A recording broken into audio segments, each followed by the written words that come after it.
ಎಲ್ರಿಗೂ ನಮಸ್ಕಾರ. ಯಾವಾಗಲೂ ಒಂದೇ ಥರ ಚಿಕನ್ ತಿಂದು ಬೇಜಾರಾಗಿದ್ದರೆ ಈ ಗ್ರೇವಿನ ಟ್ರೈ ಮಾಡಿ. ಮಾಡೋದಕ್ಕೆ ತುಂಬಾ ಸಿಂಪಲ್ಲು, ಆದರೆ ಟೇಸ್ಟ್ ಮಾತ್ರ ಸಿಂಪಲ್ ಅಲ್ಲ, ತುಂಬ ರಿಚ್ ಆಗಿರುತ್ತೆ. ಈ ಗ್ರೇವಿನ ಮಾಡಿಕೊಂಡು ನೀವು ಚಪಾತಿ, ಪೂರಿ, ದೋಸೆ, ಅನ್ನ, ಗೀ ರೈಸ್ ಏನು ಬೇಕಾದರೂ ಮಾಡ್ಕೋಬೋದು. ಟೇಸ್ಟ್ ಮಾತ್ರ ಅದ್ಭುತವಾಗಿರುತ್ತೆ. ನೀವು ಹೋಟ್ಲಲ್ಲೂ ಕೂಡ ಇಂಥ ಟೇಸ್ಟನ್ನು ನೋಡಿರಲ್ಲ. ಬನ್ನಿ ಇವತ್ತು ಹೇಗೆ ಮಾಡೋದಂತ ನಾನು ತೋರಿಸ್ಕೊಡ್ತೀನಿ. 1 ಅವರ್ ಮುಂಚೆನೇ ನಾನು ಒಂದು 15 ಗೋಡಂಬಿನ ನೆನೆ ಹಾಕಿದ್ದೆ. ನೀವು ಗೋಡಂಬಿ 15ರಿಂದ 20 ಎಷ್ಟು ಬೇಕಾದ್ರೂ ಹಾಕೋಬೋದು. ನೆನೆ ಹಾಕೋದ್ರಿಂದ ಪೇಸ್ಟು ಸಾಫ್ಟಾಗಿ ಬರುತ್ತೆ. ಈಗ ಒಂದು ಅರ್ಧ ಕೆಜಿಯಷ್ಟು ಚಿಕನ್ನ ತೊಗೊಂಡಿದ್ದೀನಿ. ಅದಕ್ಕೆ ರುಚಿಗೆ ತಕ್ಕಷ್ಟು ಉಪ್ಪು, 1 ಸ್ಪೂನು ಮೆಣಸಿನ ಪುಡಿ, ಅರಿಶಿನ ಮತ್ತು ಜಿಂಜರ್ ಗಾರ್ಲಿಕ್ ಪೇಸ್ಟ್ ಇದಿಷ್ಟನ್ನು ಹಾಕಿ ಮ್ಯಾರಿನೇಟ್ ಮಾಡಿ ಇಟ್ಬಿಡಬೇಕು. ಇದೆಲ್ಲ ಹಾಕೋದ್ರಿಂದ ಚಿಕನ್ಗೆ ಆ ಉಪ್ಪು ಖಾರ ಎಲ್ಲ ಚೆನ್ನಾಗಿ ಹಿಡ್ದಿರುತ್ತೆ ಮತ್ತು ಚಿಕನಲ್ಲಿ ಸ್ಮೆಲ್ಲು ಹೋಗಿರುತ್ತೆ. ಒಂದು 15 ನಿಮಿಷ ಹಾಗೆ ಇಟ್ಬಿಡಿ. ಸ್ಟವ್ ಹಚ್ಚಿ ಒಂದು ಕಡಾಯಿ ಇಡೋಣ. ಇದಕ್ಕೆ ಒಂದು 2 ಸ್ಪೂನಷ್ಟು ಎಣ್ಣೆ ಹಾಕಿ, ಎಣ್ಣೆ ಕಾಯ್ದಾದ್ಮೇಲೆ ಒಂದು ದಪ್ಪದಾದಂಥ ಈರುಳ್ಳಿನ ಪೇಸ್ಟ್ ಮಾಡಿಟ್ಕೊಂಡಿದ್ದೀನಿ. ಆ ಪೇಸ್ಟ್ ಹಾಕ್ತಿದ್ದೀನಿ. ನಾನಿಲ್ಲಿ ಎಲ್ಲ ಮಸಾಲೆಗಳನ್ನ ರುಬ್ಬಿಟ್ಟು ಗ್ರೇವಿ ಮಾಡ್ತಿಲ್ಲ. ಈ ರೀತಿ ನಾವು ಸೆಪ್ರೇಟಾಗಿ ಈರುಳ್ಳಿನ ಪೇಸ್ಟ್ ಮಾಡಿಟ್ಕೊಂಡು ಹಾಕಿದ್ರೆ ಗ್ರೇವಿ ತುಂಬ ಟೇಸ್ಟಿಯಾಗಿ ಬರುತ್ತೆ. ಸ್ವಲ್ಪ ಜಿಂಜರ್ ಗಾರ್ಲಿಕ್ ಪೇಸ್ಟ್ ಹಾಕಿದ್ದೀನಿ, ಯಾಕಂದ್ರೆ ಆಲ್ರೆಡಿ ಮೊದಲೇ ಹಾಕಿದ್ದೀನಿ ನಾನು ಜಿಂಜರ್ ಗಾರ್ಲಿಕ್ ಪೇಸ್ಟು. ಸ್ವಲ್ಪ ಹಾಕ್ಕೊಳ್ಳಿ.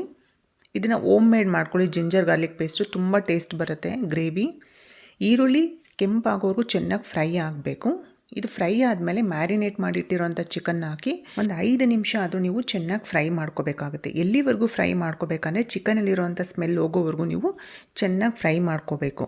ಮತ್ತು ಇಲ್ಲಿ ನೀವು ಮಾಡ್ಕೋಬೇಕಾಗಿರೋದು ಗೋಡಂಬಿ ಪೇಸ್ಟು, ಈರುಳ್ಳಿ ಪೇಸ್ಟು ಮತ್ತು ಟೊಮೊಟೊ ಪೇಸ್ಟ್, ಈ 3 ಪೇಸ್ಟನ್ನ ಮಾಡಿಟ್ಕೊಂಡ್ರೆ ಈ ಗ್ರೇವಿನ ತುಂಬ ಸುಲಭವಾಗಿ ಮಾಡ್ಬೋದು. ನಾನು ಇದಕ್ಕಿಂತ ಮುಂಚೆ ಕಾಶ್ಮೀರಿ ಚಿಲ್ಲಿ ಪೌಡ್ರನ್ನ ಹಾಕಿದ್ದೆ. ಇದು ಆಪ್ಷನಲ್, ಹಾಕಿದ್ರೆ ಹಾಕ್ಬೋದು, ಬಿಟ್ಟರೆ ಬಿಡ್ಬೋದು. ಈಗ ನಾನು ಇದಕ್ಕೆ 1 ಸ್ಪೂನಷ್ಟು ಚಿಲ್ಲಿ ಪೌಡ್ರು, 1 ಸ್ಪೂನ್ ಧನಿಯಾ ಪೌಡ್ರು, 1 ಸ್ಪೂನ್ ಜೀರಿಗೆ ಪುಡಿ ಇದಿಷ್ಟನ್ನು ಹಾಕಿ ಚೆನ್ನಾಗಿ ಫ್ರೈ ಮಾಡ್ಕೋಬೇಕು. ಈ ಮಸಾಲೆಯಲ್ಲಿರುವಂಥ ಸ್ಮೆಲ್ ಹೋಗೋವರೆಗೂ ಚೆನ್ನಾಗಿ ಫ್ರೈ ಮಾಡಿಕೊಂಡು ನಾನು ಮೊದಲೇ 2 ಟೊಮೊಟೊನ ಪೇಸ್ಟ್ ಮಾಡಿಟ್ಕೊಂಡಿದ್ದೆ. ಆ ಪೇಸ್ಟನ್ನು ಹಾಕ್ತಿದ್ದೀನಿ. ಇದು ಅಷ್ಟೇ, ಟೊಮೊಟೊ ಹಸಿ ಆಗಿರೋದ್ರಿಂದ ಅದ್ರ ಸ್ಮೆಲ್ ಹೋಗೋವರೆಗೂ ಚೆನ್ನಾಗಿ ಫ್ರೈ ಮಾಡ್ಕೋಬೇಕು. ನೀವು ನನ್ನ ಚಾನಲ್ಗೆ ಹೊಸಬರಾಗಿದ್ದರೆ ನನ್ನ ಚಾನಲ್ ಇನ್ನೂ ಸಬ್ಸ್ಕ್ರೈಬ್ ಮಾಡ್ಕೊಂಡಿಲ್ಲ ಅಂದರೆ ಸಬ್ಸ್ಕ್ರೈಬ್ ಮಾಡ್ಕೊಳ್ಳೋದನ್ನು ಮರಿಬೇಡಿ. ಹಾಗೆ ಲೈಕ್ ಮಾಡಿ ಮತ್ತು ನಿಮ್ಮ ಫ್ರೆಂಡ್ಸ್ ಮತ್ತು ಫ್ಯಾಮಿಲಿ ಜೊತೆ ಈ ವಿಡಿಯೋನ ಶೇರ್ ಮಾಡ್ಕೊಳ್ಳಿ. ಅವರು ಕೂಡ ಈ ರೆಸಿಪಿನ ನೋಡಿ ಕಲ್ತ್ಕೊಳ್ತಾರೆ. ಈಗ ನಾನು ಪೇಸ್ಟ್ ಮಾಡಿಟ್ಕೊಂಡಿರೋವಂಥ ಗೋಡಂಬಿನ ಹಾಕ್ತಿದ್ದೀನಿ. ಈ ಗೋಡಂಬಿ ಇಷ್ಟೇ ಹಾಕಬೇಕಂತೇನಿಲ್ಲ, ನೀವು ಒಂದು 5-6 ಪೇಸ್ಟ್ ಮಾಡಿ ಹಾಕಿದ್ರೂ ನಡೆಯುತ್ತೆ.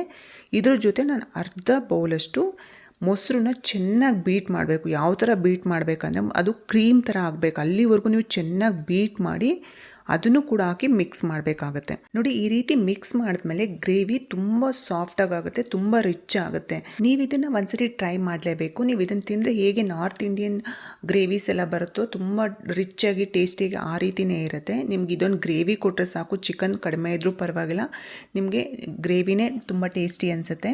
ನೋಡಿ, ಈಗ ಚೆನ್ನಾಗಿ ಕುದೀತಿದೆ. ನಿಮ್ಗೆ ಎಷ್ಟು ಬೇಕೋ ನೀರನ್ನು ಹಾಕ್ಕೊಂಡು ಗ್ರೇವಿನ ಹೆಚ್ಚಿಸ್ಕೊಳ್ಳಿ. ಚೆನ್ನಾಗಿ ಕುದಿಸ್ಕೊಳ್ಳಿ. ಫಸ್ಟು ಚೆನ್ನಾಗಿ ಕುದ್ದು ಚಿಕನ್ ಎಲ್ಲ ಚೆನ್ನಾಗಿ ಬೆಂದಿರಬೇಕು ಮತ್ತು ಗ್ರೇವಿ ಕೂಡ ಒಂದೊಳ್ಳೆ ಕನ್ಸಿಸ್ಟೆನ್ಸಿ ಬಂದಿರಬೇಕು.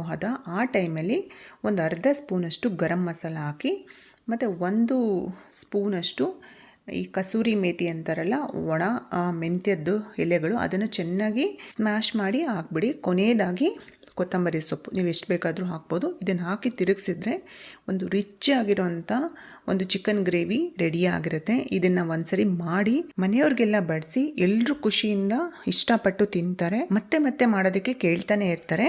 ಟ್ರೈ ಮಾಡಿ. ಧನ್ಯವಾದಗಳು.